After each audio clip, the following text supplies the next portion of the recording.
राधे राधे दोस्तों, कैसे हो आप सब। भगवान श्री विष्णु की कृपा आप सब पर बनी रहे। दोस्तों, हमारे सनातन धर्म में बहुत से वृक्षों की पूजा की जाती है, जैसे कि पीपल के पेड़ की, वट के वृक्ष की। पीपल के पेड़ और वट के वृक्ष में तीनों देवता वास करते हैं, ब्रह्मा, विष्णु और शिव जी का वास होता है। हमारे यहाँ बहुत सारे वृक्ष हैं और बहुत सारे पक्षियाँ भी हैं। हमारे यहाँ मोर भी बहुत ज़्यादा आते हैं। हमारे घर में कुछ ऐसे वृक्ष हैं, कुछ ऐसे पौधे हैं जिनकी हम पूजा करते हैं। चलिए दोस्तों, मैं दिखाती हूँ कि हमारे घर में मैंने देखो ये तुलसी का पौधा लगाया हुआ है। ये हमारी रामा तुलसी है। हमारे घर में दोस्तों दो तुलसी हैं, एक है रामा तुलसी और एक है श्यामा तुलसी। मैं आपको 3 ऐसे वृक्षों के पौधों के बारे में बताऊंगी जिनको घर में लगाने से नेगेटिव एनर्जी बिल्कुल भी घर में प्रवेश नहीं करती और पॉजिटिव एनर्जी बनी रहती है। दोस्तों, ये हमारी है रामा तुलसी। ये घर में लगाने से घर में सुख शांति आती है, घर में अच्छा माहौल बन जाता है और नेगेटिव एनर्जी बिल्कुल भी घर में प्रवेश नहीं करती। दोस्तों, जो ये तुलसी होती है, रामा तुलसी हो या श्यामा तुलसी हो, इसको उपचार के रूप में भी बहुत ज़्यादा उपयोग किया जाता है।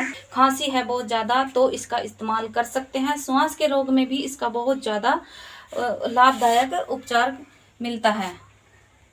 दोस्तों, सनातन धर्म के अनुसार तुलसी को बहुत ज़्यादा महत्व दिया गया है। तुलसी एक ऐसा वृक्ष है जिसको घर में लगाने से घर पावन और पवित्र हो जाता है।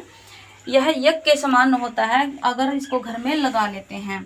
दोस्तों, श्री हरि विष्णु पर भी तुलसी का भोग लगाया जाता है। स्नान करते वक्त भी तुलसी का पत्ता उसमें डाला जाता है। जिनके घर में बाल गोपाल, लड्डू गोपाल जी हैं, उनके घर में तो तुलसी का होना बहुत ही ज़्यादा आवश्यक होता है।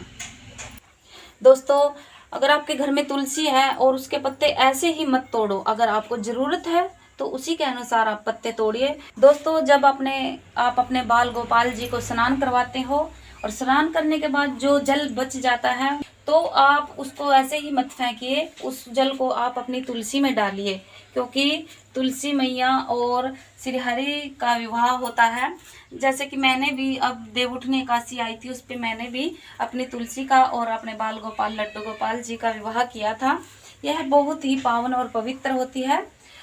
जिस भी औरत को मासिक धर्म आया हुआ है तो वह तुलसी के पास मत जाइए, क्योंकि तुलसी बहुत ही पावन और पवित्र होती है।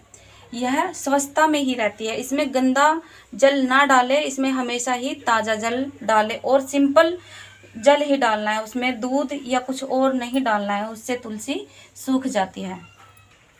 दोस्तों, मैं अब आपको दिखाती हूँ दूसरा पौधा। यह पौधा है सुख शांति का पौधा, इसको बोलते हैं। इसको भी घर में लगाने से नेगेटिव एनर्जी हमारे घर में बिल्कुल भी प्रवेश नहीं करती। यह पौधा जितना फलता फूलता है, जितना भी बड़ा होता है, इससे यह अनुमान लगाया जाता है कि हमारे घर में उतनी ही सुख शांति आती है, उतनी ही समृद्धि बनती है और इसमें लक्ष्मी माँ का वास होता है। दोस्तों, यह पौधा जितना हरा भरा और जितना फूलेगा और जितना फलेगा, उतना ही आपके घर में सुख शांति आएगी और आपके घर में से रोग दूर हो जाएंगे। इसमें हमेशा ही ताज़ा जल डालना है और इसका बहुत ही ध्यान रखना है। देखो दोस्तों, कितना सुंदर पौधा है। ये देखने में भी बहुत ज़्यादा ही सुंदर लगता है। आप इसको अपनी बालकनी में भी रख सकते हैं। आप इसको खुली हवा में, खुले वातावरण में भी रख सकते हैं। देखो इसकी पत्तियां कितनी सुंदर है और ये देखने में भी बहुत ही ज़्यादा सुंदर होता है। इसको घर में लगाने से हमारे घर में जो भी बुरी आत्माएं हैं, बुरी एनर्जी है, वो बाहर चली जाती है और पॉजिटिव एनर्जी आ जाती है। तुलसी के साथ साथ इस पौधे को भी घर में होना बहुत ज़्यादा आवश्यक होता है। दोस्तों, इस पौधे का नाम ही सुख शांति का पौधा होता है, इसलिए इसको घर में लगाना बहुत ज़्यादा ज़रूरी होता है। दोस्तों, मैं आपको अब दिखाऊंगी तीसरा पौधा कौन सा है जिसकी हम अपने घर में पूजा करते हैं। दोस्तों, अगर आप मेरे चैनल पर नए हो, प्लीज़ मेरे चैनल को सब्सक्राइब कीजिए, वीडियो को लाइक कीजिए, शेयर कीजिए, ताकि मैं आपको सनातन धर्म से जुड़ी सभी जानकारियाँ पहुँचाती रहूँ। चलिए दोस्तों, देखते हैं तीसरा पौधा कौन सा है। दोस्तों, ये है समी का पौधा, इसको बोलते हैं। इसका नाम ही है समी का पौधा। इसको घर में लगाने से सभी नकारात्मक ऊर्जा खत्म हो जाती है और शनि महाराज का वास होता है। दोस्तों आपको पता ही है कि शनि महाराज जी जो हैं वो न्याय के देवता है। वो जो भी बुरा काम करते हैं उनको दंड देते हैं और न्याय करते हैं। और ये हमारे घर में है शमी का पौधा। इस शमी के पौधे में हम शिवलिंग भी स्थापित कर सकते हैं और किसी दूसरे में हम शिवलिंग नहीं स्थापित कर सकते। ये लोग भूल के कारण शिवलिंग को तुलसी में स्थापित कर देते हैं, लेकिन आपको ऐसा नहीं करना है। इससे आपको कोई लाभ तो नहीं मिलेगा, लेकिन दुष्प्रभाव जरूर हो जाएगा। आपके घर में नुकसान अवश्य ही हो जाएगा। तुलसी में कभी भी शिवलिंग को स्थापित नहीं करते हैं और ना ही शिवलिंग पर या शिव परिवार पर तुलसी चढ़ाई जाती है। शिवलिंग को केवल शमी के पौधे में ही स्थापित करते हैं और शमी के पौधा के पत्ते जो होते हैं वो शिवलिंग पर चढ़ाए जाते हैं। दोस्तों जो शमी का पौधा होता है, शनिवार के दिन इनकी पूजा की जाती है और इन पर सरसों के तेल का दीपक जलाया जाता है। हर रोज भी आप इन पर दीपक जला सकते हैं और धूप बत्ती कर सकते हैं।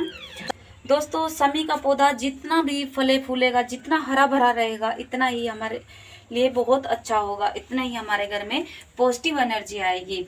दोस्तों सभी पौधों में ताज़ा ही जल देना है। आपको एक बात का विशेष ध्यान रखना है कि शमी का पौधा हो या सुख शांति का पौधा हो या फिर तुलसी का कोई भी पौधा हो, इसमें आपको गंदा जल नहीं डालना है, क्योंकि यह तीनों पौधे बहुत ही पवित्र होते हैं। सनातन धर्म में इनके बारे में बहुत ज़्यादा बताया गया है कि यह कितने धार्मिक पौधे होते हैं। दोस्तों इन सभी तीनों पौधों को साफ सुथरी जगह में हमें रखना चाहिए। इन पर झूठे हाथ नहीं लगाने चाहिए और हर रोज इनकी पूजा करनी चाहिए। उसी से हमारे घर में सुख शांति आती है, धन धान्य आता है और माँ लक्ष्मी का वास होता है, श्री हरि विष्णु का वास होता है और शनि महाराज का वास होता है।